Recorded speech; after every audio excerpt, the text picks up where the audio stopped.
It's all right, Don boy. It's all right, man.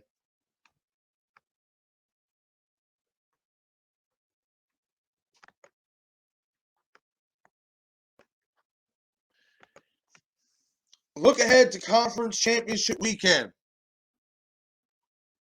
Chiefs, Bengals, 49ers, Rams. As we all know, the Chiefs and the Bengals will be competing for the AFC championship for a trip to the Super Bowl, as well as the 49ers and Rams will be doing the same thing in their respective conference for the NFC title game for their chance to win, a chance to play in the Super Bowl. I'm going to start off with the Chiefs and Bengals.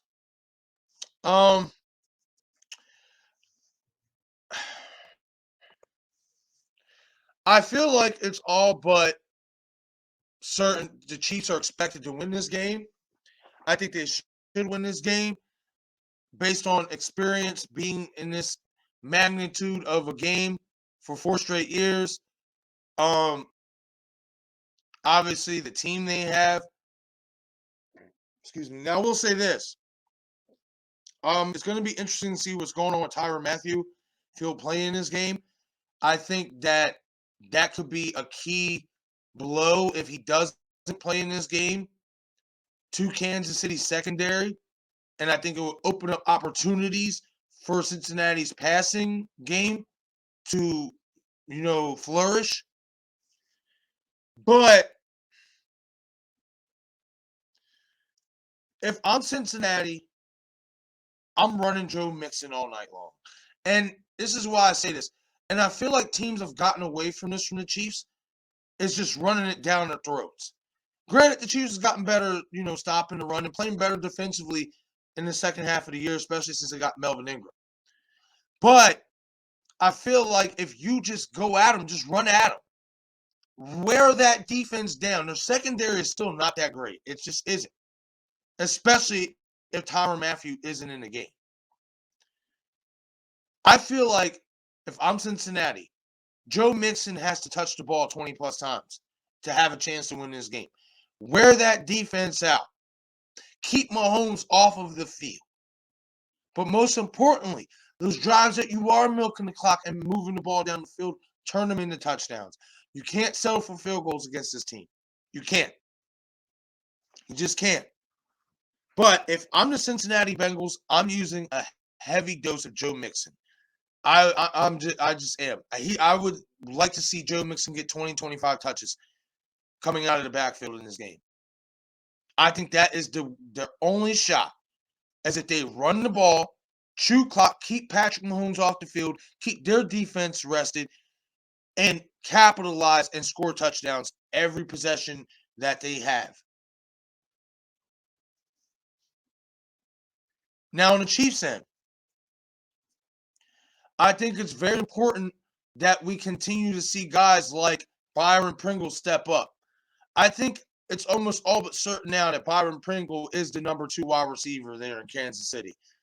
He is in the second half of the season has been utilized a lot more. You see the potentials, big body guy, big body receiver. And I personally think he's going to be the key to this game for Kansas City's offense because we know so much attention is going to go to Travis Kelce. We know so much attention is going to go to Tyreek Hill. And the Bengals offense, though they can be had, the Bengals defense, sorry. The Bengals defense, though they can be had, they're not that bad.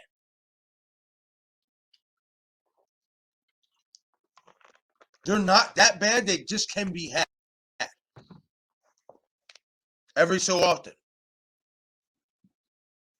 And with so much attention going towards Tyreek and Travis Kelce, I just have a feeling that Byron Pringle sets up for Byron Pringle to be the X factor for the Chiefs offense.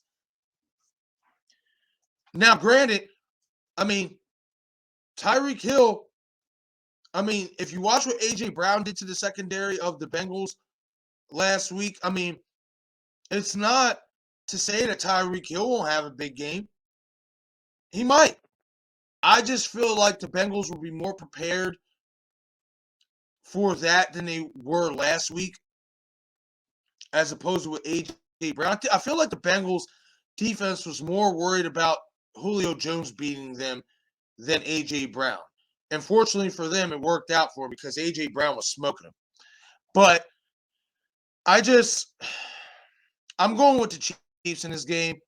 I do think it's going to be a shootout. I think it's going to be another shootout for Kansas City.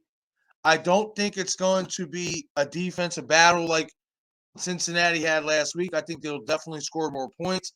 I think that this game has a total. I'm going to go 34-31 Kansas City. I think this game has the potential to shoot out. I think it's going to be a fun, exciting game. I expect every playmaker to, at some point, make spectacular plays. I just see this being a fun game. I don't see this being like how Cincinnati's game was last week, where it was a defensive battle between them and the Titans. I think this game they're going to put up a lot of points, and we're going to have fun watching them. But I will say, given the experience in these situations, in these games, I'm going with the Chiefs slightly by 3 points. 34-31, that's my final score prediction for the Chiefs and the Bengals. Now we're going to move on to the 49ers and the Rams. Oh, man. The Rams scare me because I want to say they're going to win this game. And the reason why is because they lost to San Francisco twice in the season. And the third time, sometimes is a charm. Sometimes when you do lose to a team twice or once in the regular season and then you happen to play them in the playoffs, because of those times you played them, you are able to go back and make the adjustments and beat them this time around. We've seen it with the Buccaneers doing it to the Saints last year, etc. So, I have the Rams winning this game. However, the key for me for the Rams is to get the ball out of Matthew Stafford's hands quickly. They have to because of that vaunted pass rush of San Francisco. But also, when you have a lead, don't blow it. Don't take your foot off the gas pedal. They did the same thing at the end of the season with San Francisco, and San Francisco came back and won that game. And they did the same thing last week and almost lost to Tampa. The biggest thing for the Rams is when you get ahead, stay ahead. Keep your foot on the gas pedal. If you have things working for you, stick with what's working for you. Don't get away from it. And don't make costly mistakes like coughing up the football, turning the ball over. Rams can do that, they will be going to the Super Bowl. Swing. Sounds easier said than done, but it's not impossible. And I think they will do it. I just think they're hitting their stride at the right time. And that pass at the end of the game to Cooper Kupp last week showed that I just feel like they want it. They really just want it. Matthew Stafford wants it. And he's going to do everything in his power to make sure that he gets to his first Super Bowl. And now we're going to move over to the opposite side, the 49ers.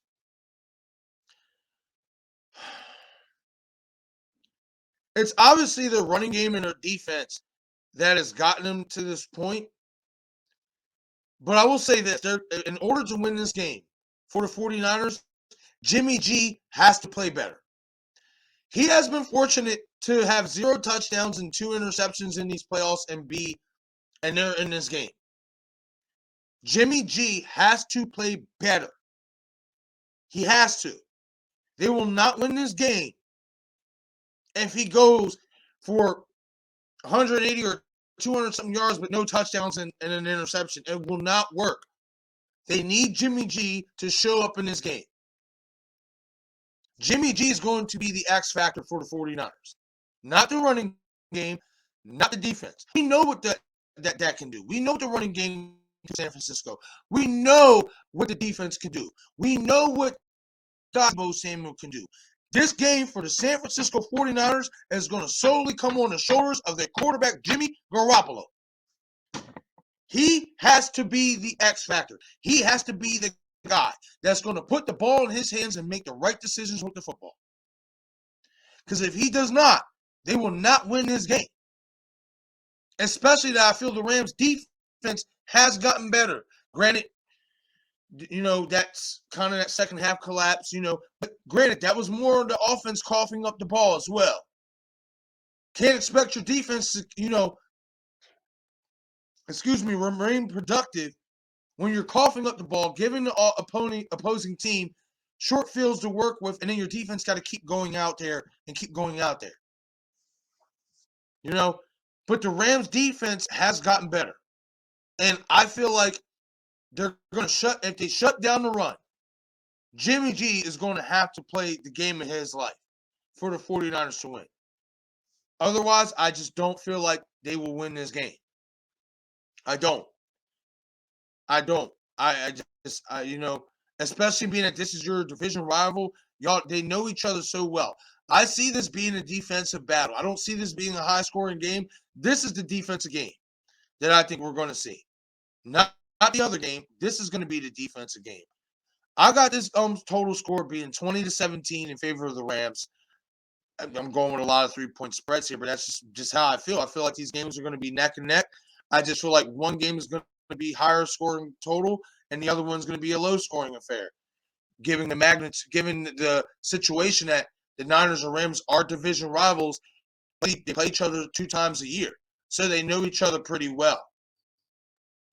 And I feel like both defenses are playing at their best right now. It's just for the Rams defense to maintain that level for 4 quarters, the offense can't turn the ball over and they can't stall out on drives. They got to let the defense rest when they have a chance to let them rest. But for the 49ers, like I said, it's going to solely come down to Jimmy G. He has to make a decision whether he wants to play scared quarterback and not go to the Super Bowl, or look like an elite quarterback and fight like hell to get his team into the Super Bowl. Because everything else, in my opinion, looks good for the Niners. The defense looks good. You got the playmakers. The quarterback is leaves much to be desired. Jimmy G is going to have to play the best game of his career. Simple and plain. He's going to have to play the best game of his career in order for the 49ers to win. And hope that the Rams make a lot of mistakes, which I don't see happening. But, all right, guys, I'm going to wrap it up for this episode of the 717 Sports Chat Live. Hit that like button and subscribe to the channel. Your support is greatly, greatly appreciated, as well as hit that notification icon so you get all the latest content updates. Go live on YouTube, Twitter, Facebook, etc. So, once again, head over to the YouTube channel, hit that like button, subscribe. Your support is greatly, greatly appreciated. I'm your host, Marcus James Witherspoon. I'm out of here for the day, guys. I will be back at you tomorrow. I'm gonna probably do like a little pregame, warm up for the Chiefs, Bengals, or whatever, etc. You know what I mean? But haven't decided yet. You know what I mean? We'll see what tomorrow brings. But if I don't go live tomorrow or at all this weekend, you will catch me again on Monday at 8:30 in the morning, from 8:30 to 10:30. So, hope to see you guys there. Hit the comment section. Let me know your guys' opinion on these topics. I want to know what you guys think. As again, 717 Sports Chat Live. Hit the YouTube channel. Hit that like button and subscribe to the channel. Your support is greatly, greatly appreciated. As well as hit the notification icon to get all the latest content updates. Once again, I'm your host, Marcus James Witherspoon. This is 717 Sports Chat Live. I'm out of here for the day, guys. Everybody enjoy your weekend.